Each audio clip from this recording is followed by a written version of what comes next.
Hey again, this is John. Welcome to another Ignite video tutorial on the Event Builder, a new feature launched with Ignite version 11. And in this video, we're going to focus on working with audio when building out event options. I'm here on the home page of Event Builder. I'm going to browse for events. It's sorted by recent, and I'm going to open DemoCam, which I've used in previous videos.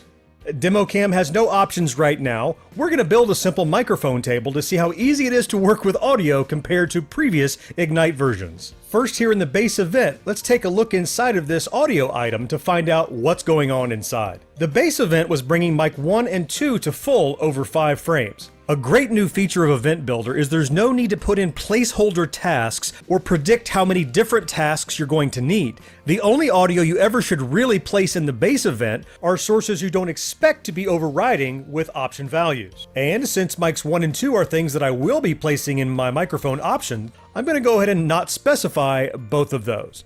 An example of something I want to be in the base might be this music bed. I'd like to perhaps ignore that. I would like that to be present all the time. So in the base event, the only audio I've addressed is this music to be ignored. Now let's get to building an option. I'm going to make a new option. I'm going to name it M for mics, and I'll make a few new values here. And I'm going to edit those.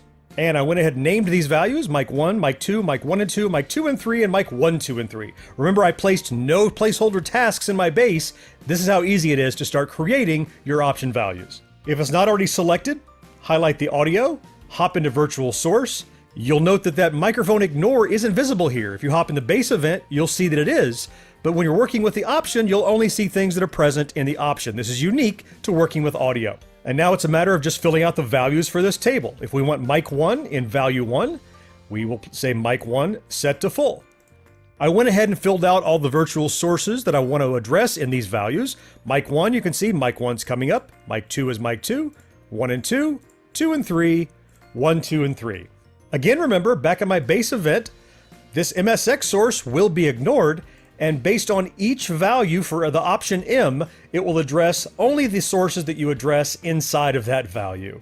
And unlike in the old template manager, if I now realize that I need more sources, it's really as simple as just filling out the form.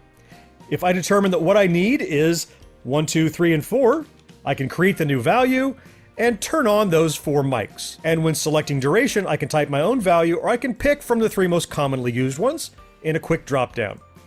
That's really all there is to it in working with audio. And finally, one more cool extra feature to point out. I'm going to make another option here. We'll call this X for music. It's important to note that I can address that MSX source. So let's say, for example, that in value 1 of the X option, I actually wanted MSX to go off. This will absolutely override what you had in the base, which was ignore, if you import this event with option X set to value 1. That is all there is to know about working with audio inside of Event Builder. Stick around, we will have more to come in this series.